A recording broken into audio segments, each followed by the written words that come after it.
Hey everyone, welcome to another video. Remember, if you love film, gaming, or television content, please consider clicking that subscribe button because today I will be finally predicting who I think will win the 2023 Academy Awards. So, let's get into it.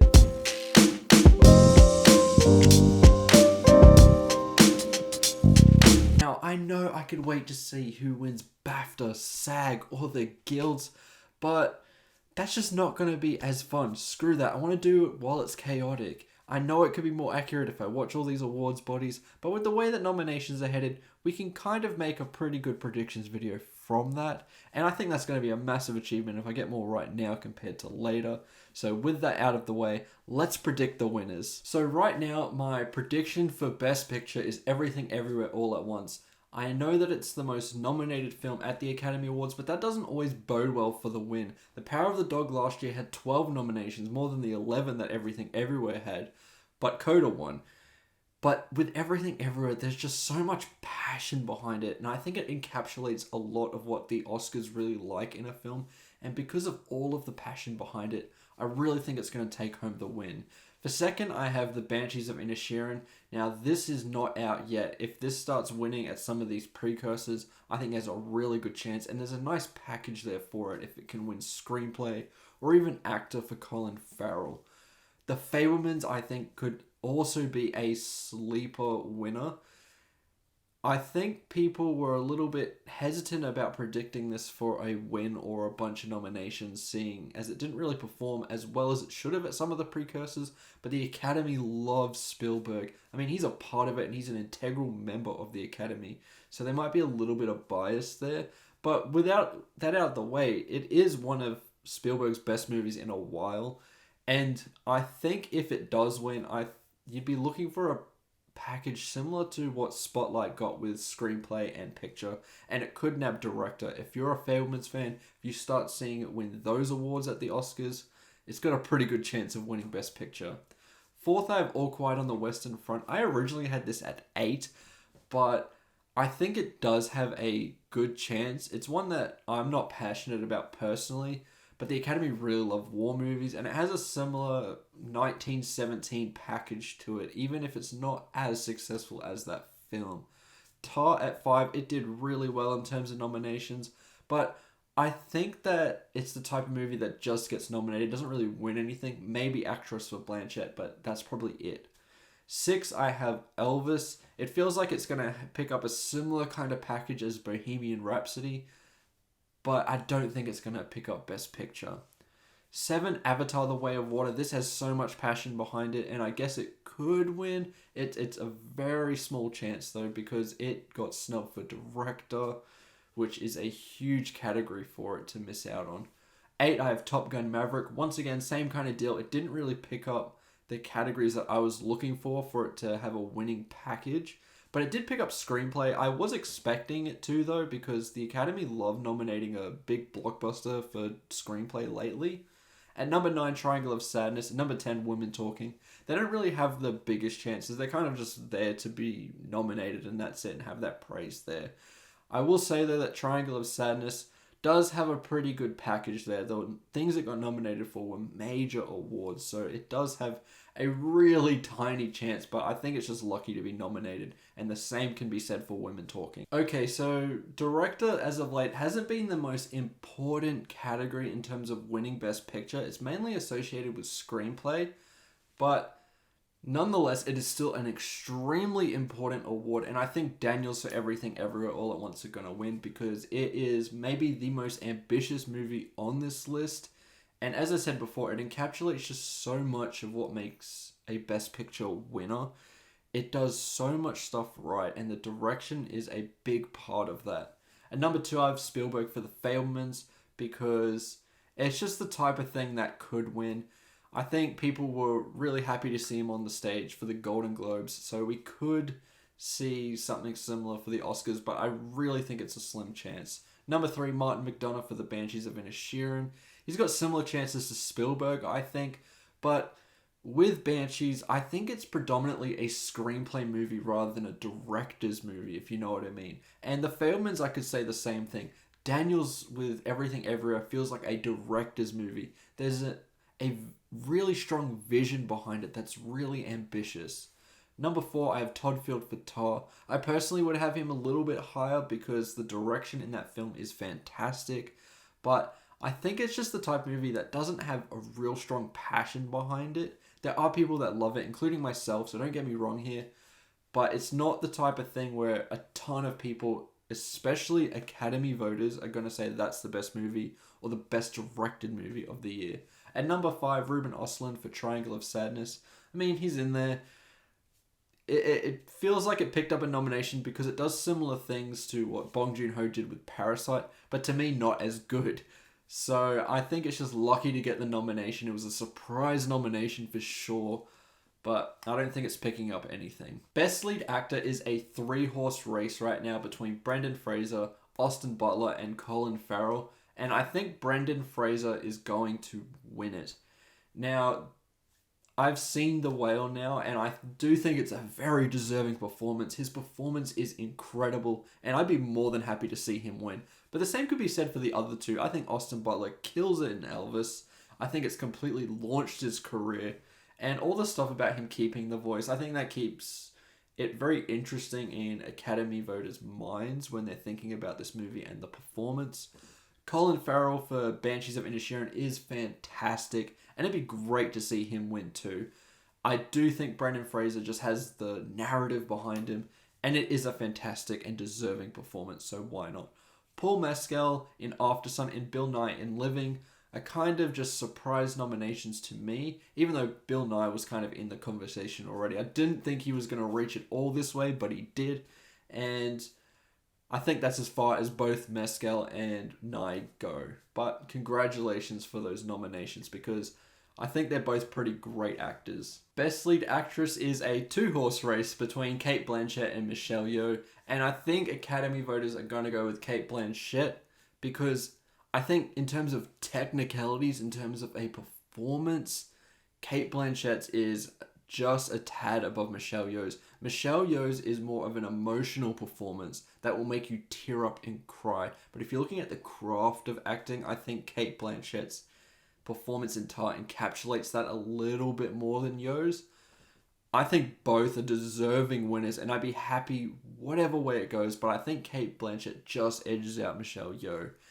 At number 3, I have Andrea Riseborough for To Leslie, the complete surprise nomination that was just so weird to see. Honestly, Best Actress, this is a pretty disappointing list for me personally because I think there were much better performances from lead actresses this year that were far more deserving of a nomination than a couple of these. So it's a bit of a shame, but that's the way it goes. I haven't seen To Leslie, so I can't speak on that performance, but there is passion behind it. And you know who has the passion behind it? Academy voters. So that's why I have it at number 3.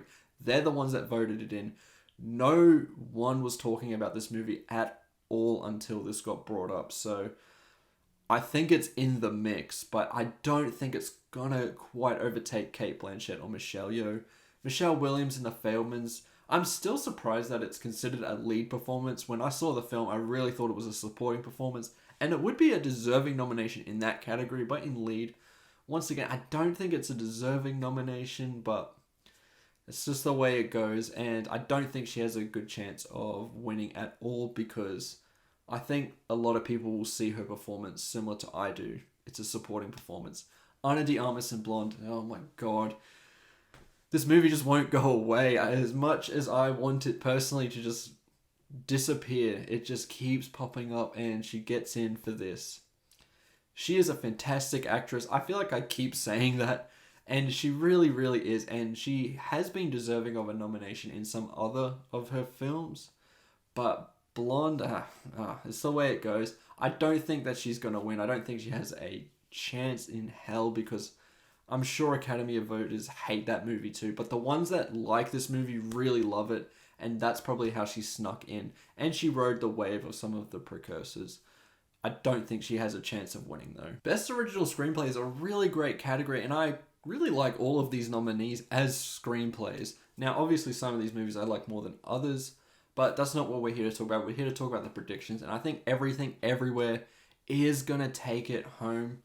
I think it's going to get that package of screenplay, director, and picture similar to Parasite because I feel similar passion behind that movie that I do with Parasite. So it wouldn't surprise me if we see a massive surge there.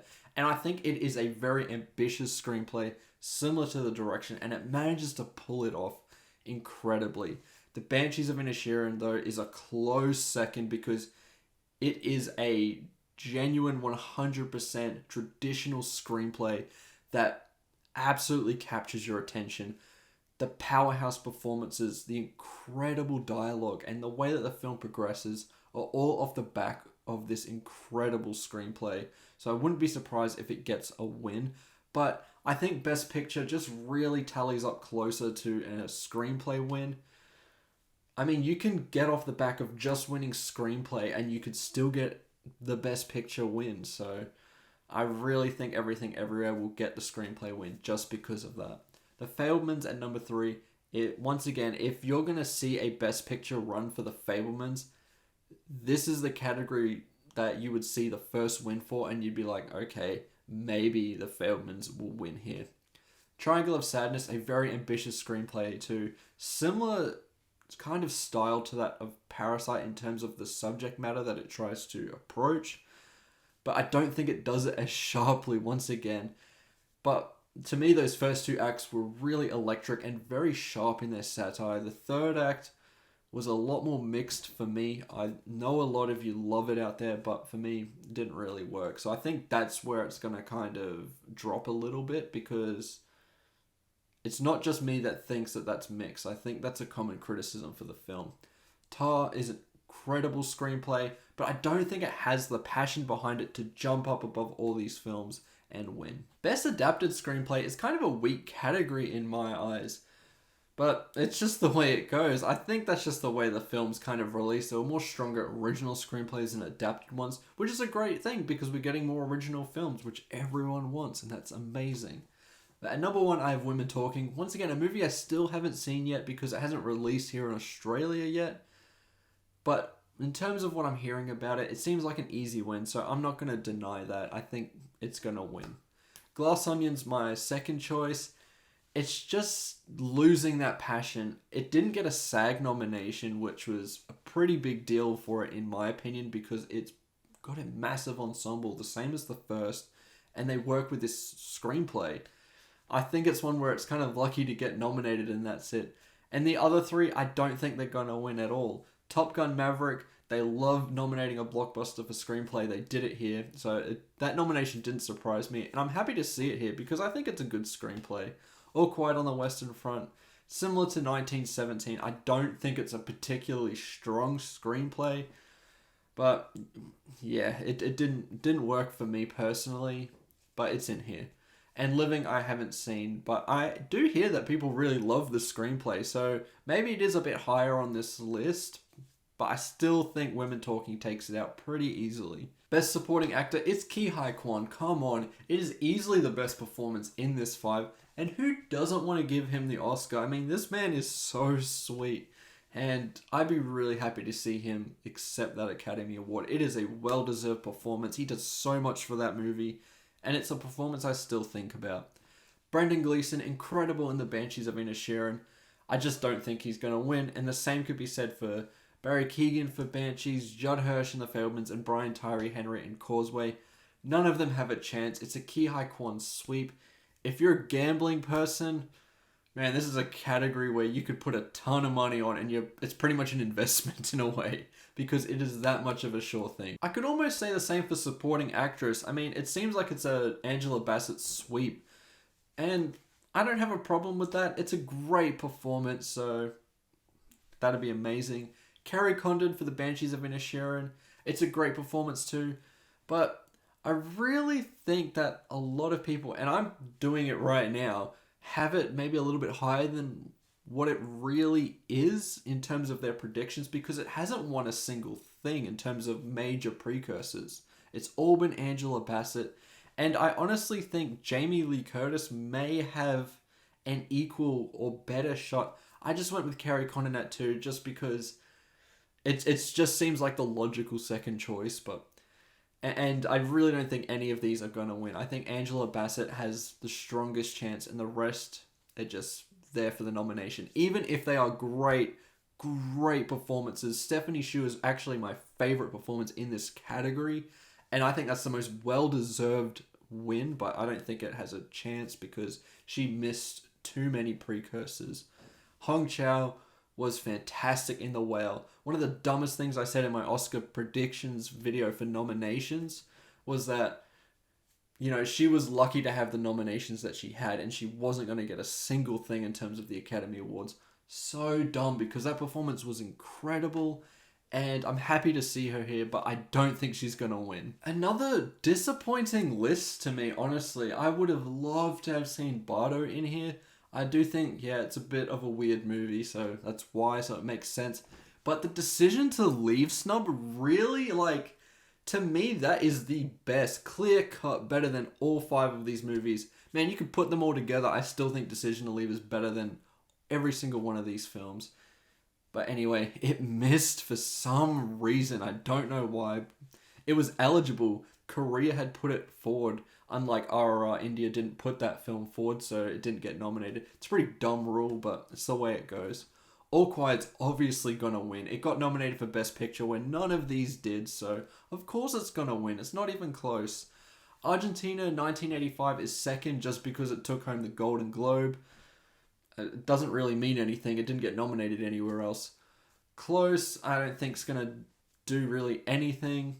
The Quiet Girl and EO, they're just there to be nominated, and that's it. Animated feature, of course it's going to Pinocchio. It's been sweeping everywhere. It seems like a surefire win. At number 2 though, I have Puss in Boots: The Last Wish. I don't know why this is on at number 4 for everyone's list, because it has so much passion behind it. It has a really high Letterboxd score, really high Rotten Tomatoes. Everyone loves this movie.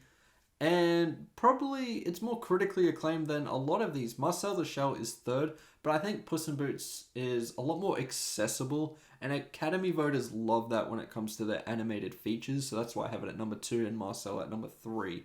Number 4, I have Turning Red. I don't know why that's high on so many predictions videos too, because sure, people like it, but there's also a lot of people that really don't like it. And Academy voters will probably have a similar opinion. And the Sea Beast, I mean, that was just to fill the 5th slot. It was kind of open as to who would get in. A lot of people were thinking Wendell and Wild. But no, the Sea Beast got in. So luckily it did. It got the nomination, but it has no chance of winning this category. Best documentary, I'm pretty much going with Gold Derby here because I have not seen a single one of these. I'm sure I will before the Oscars start because I do my absolute best to see every single film before then. But I have not seen a single one of these. I will work on it, I swear to you. So at number 1, I have All the Beauty and the Bloodshed. It just seems like the thing that's sweeping and will probably win here. Fire of Love and Navalny, I hear, are really good. And yeah, that's why they're at number 2 and 3. And All That Breeze has gotten some really incredible reviews. So that could move up in the future. But I still think All the Beauty and the Bloodshed is just going to take it home here. And A House Made of Splinters, I think, was, once again, a film that just filled the 5th slot, and that was it. Alright, into the text now with Best Cinematography. I think All Quiet's going to take it out alongside International Feature, and that'll be the nice package there for it. I mean, it's a war movie, 1917 one. I know that was more of a one-take war movie, but All Quiet does have somewhat similar cinematography there. It's a pretty close comparison, so why wouldn't they give it the win? Elvis is at number 2. I mean, it has that Baz Luhrmann flair to it, so I guess it's at 2. And the costume and production design really enhanced the cinematography a lot, in my opinion, so that's why it's up a lot. Number 3 with Tar. It is technically really impressive cinematography. The way that it works around the actors and the dialogue is just really proficient, I thought. But in terms of injecting color and all this style into it, it doesn't have a lot, so that's why it's at number 3. Bardo, I usually gamble on the Oscars on the day, and I'm going to bet on Bardo because the odds are crazy. And I mean, to me, it is the best looking film out of all 5. I don't think it's going to win, but for a long shot, why not? Empire of Light, I'm really happy for the nomination. I know people are really disappointed with this list. And for me, I would actually take out All Quiet and Elvis and probably inject something like The Batman, which got pretty severely snubbed in this category. And I don't know, maybe Babylon or something. But no, I'm really happy that Empire of Light's here because the film is stunning. Deakins is an incredible cinematographer.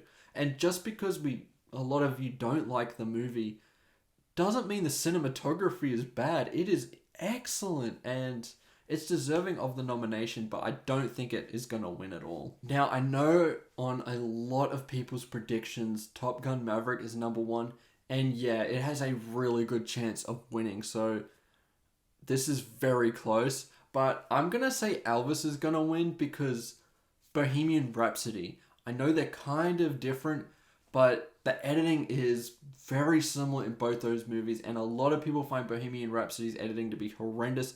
But who cares? It won. We're trying to focus on the Oscar voters and their opinion of these types of films, not our own personal ones. So Elvis has a good chance of winning. And that's why I'm going to have it at number one. Just because they love that really rapid cutting that to me looks really messy, but they really love it in these kind of musical biopics. So that's why it's at number one. Top Gun Maverick, of course, I see why it's on number one for so many people's lists because the editing is incredible. It's the technical movie of the year alongside Avatar. So yeah, no surprises there. Everything Everywhere is also in strong contention too because that editing is also really, really good. And that would be my personal pick because I think it was once again ambitious and worked for the film a lot.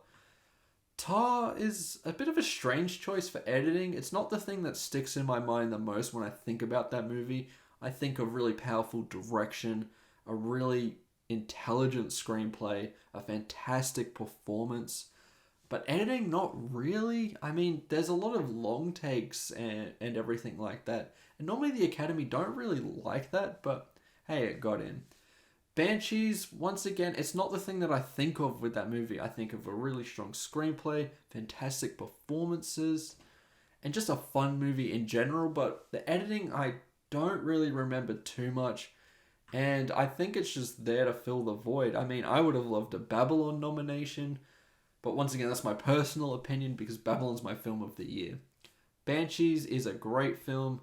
But yeah, I think it's just there to fill the void. Okay, so for production design, I do have Babylon. And I think it's clear-cut the best production design here. But the Academy don't like this movie. It got snubbed in so many categories. I mean, Margot Robbie got horrendously snubbed for Best Actress. And it got snubbed for Best Picture when I think even if you're looking at it objectively and not through the lens that I do with so much bias because I love that film, you're going to tell me it's better than Elvis? Like, come on. But anyway, production design, I am going to tentatively predict Babylon for the win. It's going to be hard for me to see it win two categories because there's going to be another category where I think it's a complete lock. So this could be the one where it falters, and I think that could be to Elvis. Now, I've actually seen some of these sets because they filmed this movie really close to where I live, and it is incredible production design. And I guess I wouldn't be mad in another year if it won production design, but Babylon's production design is so incredible in my eyes that I think that's just the only win that I want to see for this category for this year. But Elvis would be the one to take it out. All Quiet, they built all these trenches. I guess it's really impressive and immersive. So that's why it's in at number 3. Avatar has excellent production design, but I think everyone's just going to be thinking of the visual effects and it won't get too many votes in this category. And The Fabelmans does have some nice production design with a town and some of these houses, but it's very kind of basic, and I think for a more modern approach to production design, I'm surprised that Glass Onion didn't get a look in here.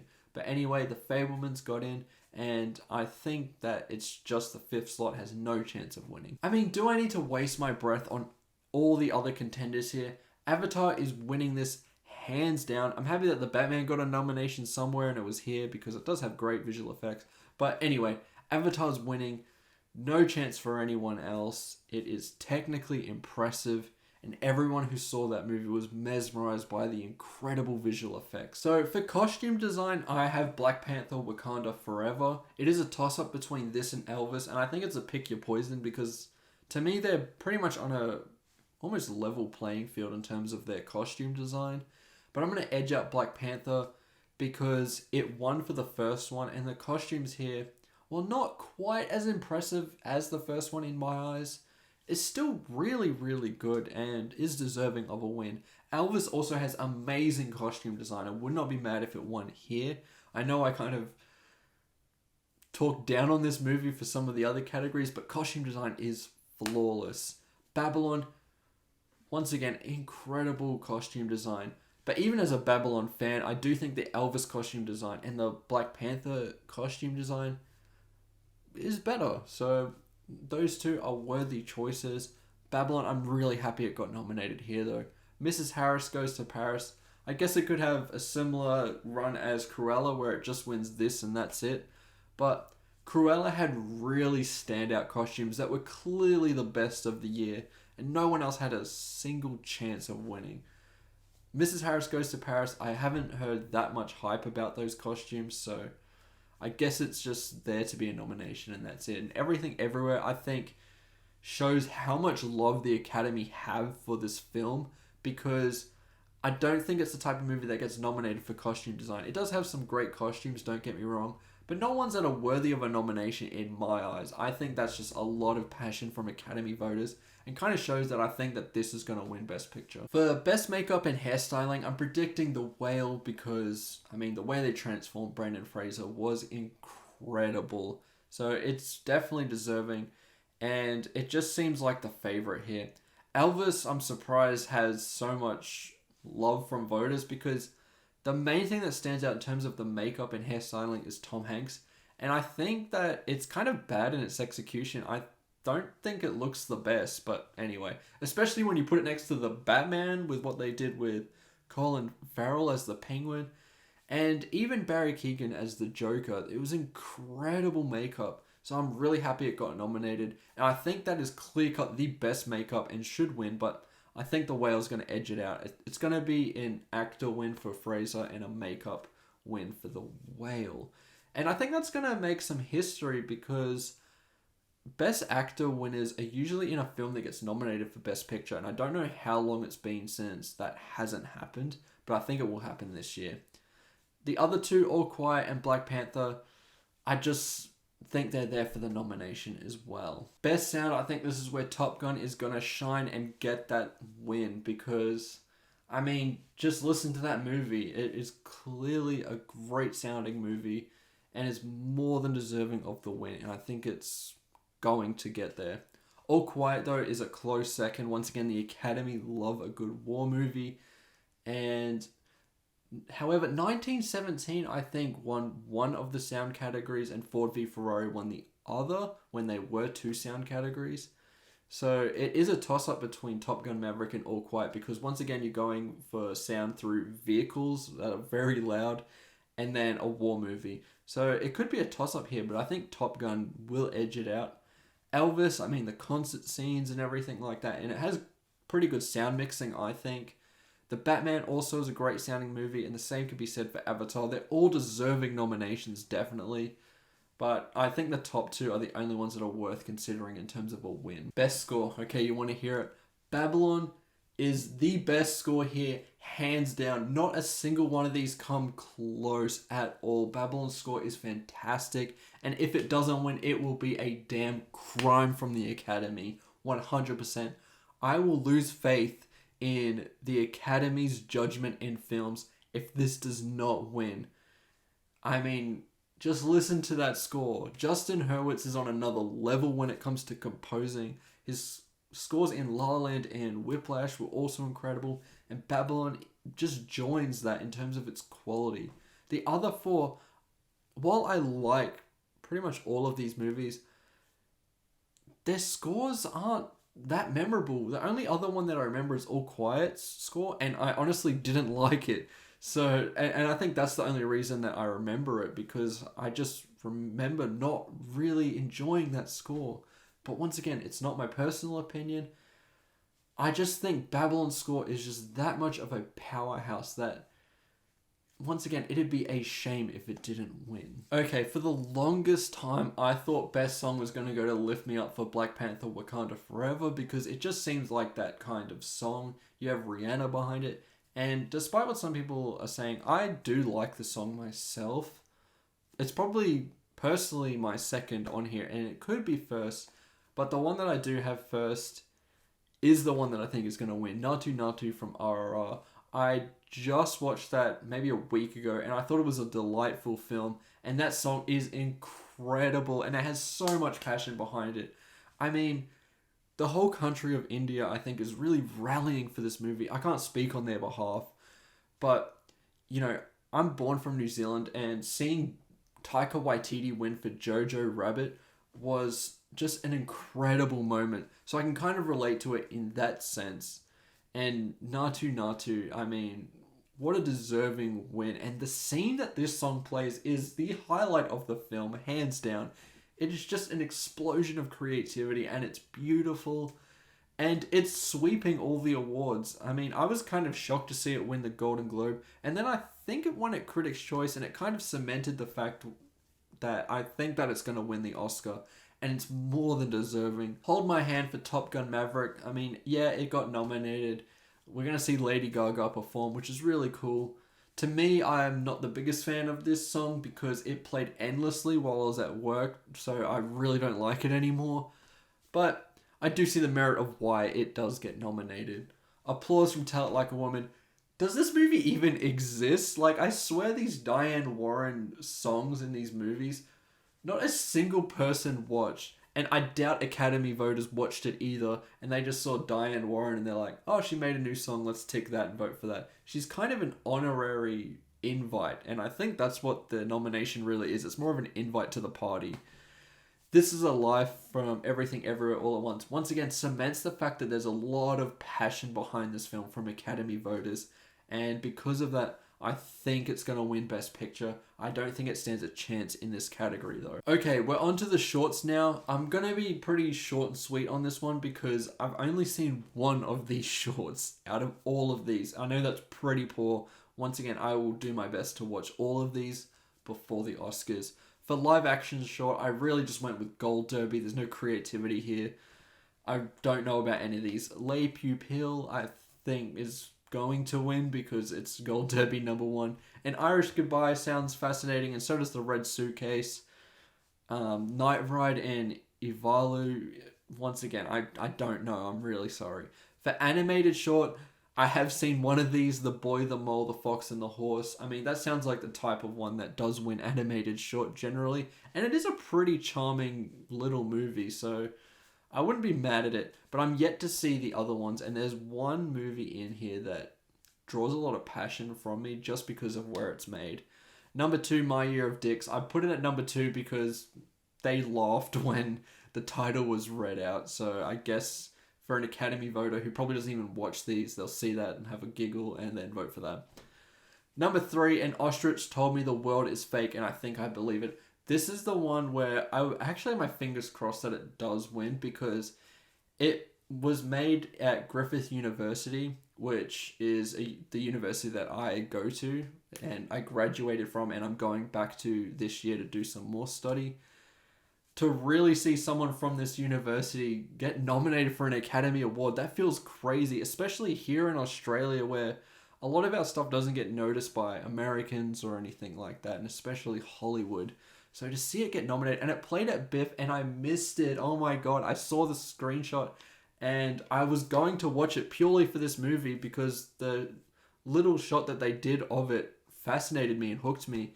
But the other movies that it was playing with, I thought looked really boring. So I just kind of was like, oh, what's the point of going and spending a lot of money for a film festival ticket just to see one 10 to 20 minute movie? So that was the reasoning behind it. And I'm kicking myself because, man, I'm going to chase it down now because I really want to see it. And the fact that it was made somewhere that's so close to home for me, I'm really rooting for this movie. The Flying Sailor and The Ice Merchants, I'm interested in seeing. The lineup in terms of the way that the films look, in terms of from what I've seen, look better than the lineup from last year. So I'm really excited to check these out. And I definitely will see every film from this category before the Oscars. Then we have Best Documentary Short. The Elephant Whisperers is my front runner. Once again, I'm going with Gold Derby, but this is the most accessible one that I believe because it's front and center on Netflix. I stumbled upon it when I was looking through Netflix just randomly and it got suggested to me. I will watch it for sure. And I think that's what's going to push it over the line. How do you measure a year? From the still that I've seen, it looks like it's very, I guess, homemade, but it looks like it has a lot of passion behind it. And it looks like the type of one where you'll probably cry. So I can't wait to check that one out. The Martha Mitchell Effect looked like another really accessible one. And I think Stranger at the Gate looked really accessible too. I think you could find that one on YouTube. And then Howlet, I have not seen where you can find it. And I think that's why I'm basing my predictions off that, because Academy voters, I guess they will get sent screeners for all of these. But in terms of the way that you would think as a voter, you would see Netflix on there or YouTube or a brand that you recognize in terms of its accessibility and where it's playing. And you'll be more drawn to that than something that's a bit more indie. So that's my thinking there. But I'm mainly just going with Gold Derby. Anyway, those are my predictions for the winners of the 2023 Academy Awards. I will get some right. I will definitely get some wrong. It's just the fun of it all, especially when I'm predicting this early. But I really love getting involved with Oscar season. I really look forward to it every single year. And the fact that it's playing on my birthday this year is amazing. I'm going to have an incredible day watching the Oscars. I'm probably losing a ton of money because I'm doing some really risky bets. I don't recommend that you gamble. It's just something that I do. Anyway, tell me what your predictions are for the winners in the comments below. I really love to see them. I think the Oscars community is excellent. We're all a tight-knit bunch, and because the general narrative is that the Oscars are just another award show that has no passion behind it. It's losing viewership and it's tired and outdated. But the ones like us that just watch them every year and have fun doing so, whether we love what they pick or whether we really hate what they picked, it's always fun. So I'd love to hear what your thoughts are towards the winners in the comments below. Remember to like and subscribe, and I'll see you in the next one. Goodbye.